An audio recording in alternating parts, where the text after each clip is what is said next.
अस्सलाम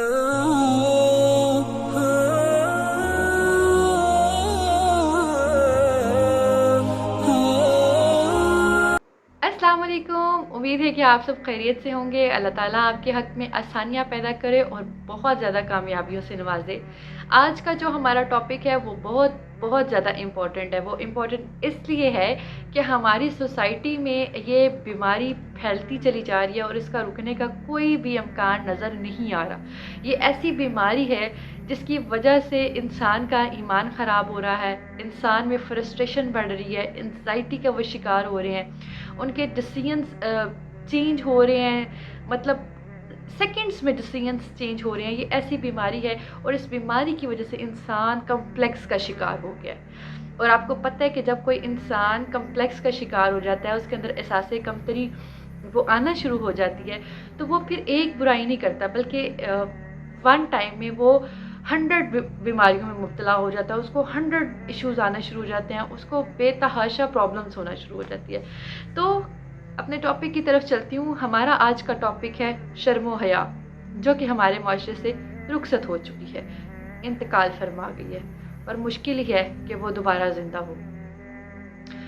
लेकिन अल्लाह के रसूल ने बेहयाई को नापसंद किया है। अल्लाह ताला ने भी बेहया इंसान को नापसंद किया है और अल्लाह ताला ने ताकीद की है कि इंसान में हया होना बहुत ज़रूरी है।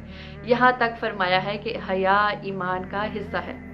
अब हम अहदीस की रोशनी में देखते हैं कि अल्लाह के नबी ने हमें किस तरह से तालीम हमारी फरमाई है, किस तरह से हमारी तरबियत फरमाई है कि हम हया को हाथ से ना जाने दें, उसके ऊपर गौर व फिक्र करें।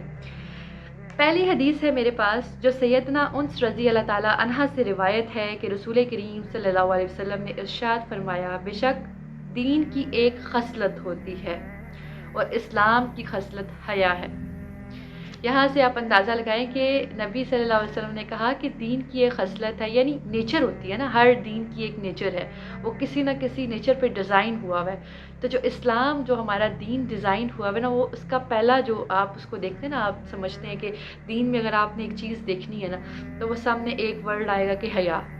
जिस इंसान में हया है, जो इंसान हया करता है, वो काफ़ी बुराइयों से बच जाता है। तमाम जो सोशल प्रॉब्लम्स होते हैं जिनसे बुराइयां अरूज पे आती हैं, तो कोई इंसान हया करता है ना, तो वो सबसे पहले अपनी हया करता है। जिस इंसान को हया के बारे में पता होता है ना, तो वो हया अपने ऊपर पहले लागू करता है।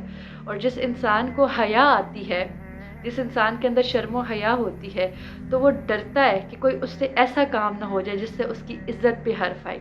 ठीक है, तो ये मेन कॉन्सेप्ट है कि अगर एक इंसान हया रखता है तो वो कभी भी ना किसी के हक़ में बुरा हो सकता है और ना वो ख़ुद का नुकसान करेगा।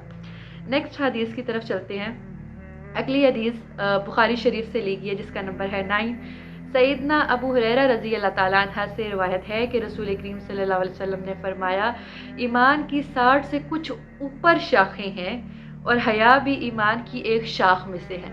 अब यहाँ से थोड़ा सा इसको समझ लें कि नबी करीम सल्लल्लाहु अलैहि वसल्लम ने फरमाया कि ईमान की ना 60 शाखें हैं। आप यूँ समझ लें कि ईमान एक दरख्त है, ठीक है, और ईमान एक दरख्त है और उसकी 60 शाखें हैं, और हर शाख आप डिफरेंट उसके नाम रख लें। आप नमाज कह लें, ज़कात कह लें कि ईमान इन चीज़ों से पूरा होता है, जिन चीज़ों से ईमान पूरा होता है आप ना नाम रख लें शाखों के। इखलाक है, उसवा हुस्ना है, उसके बाद जुल्म से बचना है, अल्लाह का शुक्र अदा करना है, यानी ये ईमान के दर्जे हैं।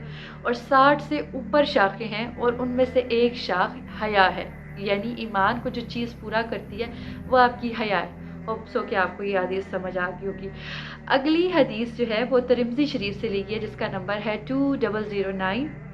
सैयदना अबू हुरैरा रज़ी अल्लाह ताला अन्हा से रिवायत है कि रसूल करीम सल्लल्लाहु अलैहि वसल्लम ने फरमाया, हया ईमान में से है और ईमान जन्नत में लेके जाता है। बेहयाई कूड़ा किटकिट है और कूड़ा किटकिट आग में लेके जाता है। देखिए, ये इतनी सिंपल और आसान हदीस थी कि इसको मुझे एक्सप्लेन करने की ज़रूरत नहीं। अल्लाह के नबी ने साफ साफ कह दिया है कि जो हया है वो आपको जन्नत में लेके जाएगी और जो आपकी बेहयाई है वो आग की तरफ लेके जाएगी। इसी तरह से दोबारा सही बुखारी की हदीस है, जिसका नंबर है 6117। इसमें रसूल करीम सल्लल्लाहु अलैहि वसल्लम क्या फरमाते हैं? इसमें रसूल करीम सल्लल्लाहु अलैहि वसल्लम फरमाते हैं कि हया हमेशा भलाई ही लाती है, یہ بھی آپ کو سمجھ آ گئی ہوگی، سمپل سی ایک لائن ہے کہ اللہ کے نبی نے فرمایا کہ حیا ہمیشہ بھلائی لاتی ہے۔ بھلائی سے مراد یہ ہے کہ آپ کی خیر ہی ہوگی، آپ کے ساتھ اچھے معاملے ہوں گے۔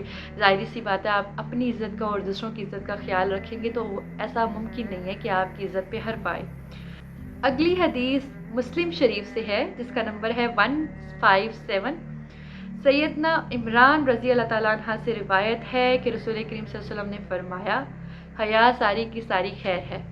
حیا ساری کی ساری خیر ہے کہ سیم مطلب ہے جیسے اللہ کے نبی نے اوپر بتایا تھا کہ حیا میں بھلائی ہے اور نیچے حیا میں خیر ہے، یہ ایک ہی بات ہے۔ امید ہے کہ آپ اس کو انڈرسٹینڈ کریں گے۔ اگلی حدیث ترمذی سے لی گئی ہے جس کا نمبر ہے 1974۔ اس میں سیدنا انس رضی اللہ تعالیٰ عنہ سے روایت ہے کہ رسول کریم صلی اللہ علیہ وسلم نے فرمایا، جس چیز میں بھی بے حیائی ہوتی ہے وہ اسے عیبدار بنا دیتی ہے، اور جس چیز میں حیا ہوتی ہے اسے زینت دار بنا دیتی ہے۔ یہ بھی سمپل آپ کو سمجھ آ گئی ہوگی امید ہے۔ اور اسی طرح آخری احادیث بھی بخاری شریف سے لی گئی ہے جس کا نمبر ہے 6120۔ سیدنا ابو مسعود رضی اللہ تعالیٰ عنہ سے روایت ہے کہ نبی کریم صلی اللہ علیہ وسلم نے فرمایا، بے شک اگلے پیغمبروں کا بھی جو کلام لوگوں کو ملا، اس میں بھی یہ ہے کہ جب تم میں حیا نہ رہے تو جو چاہے کرو۔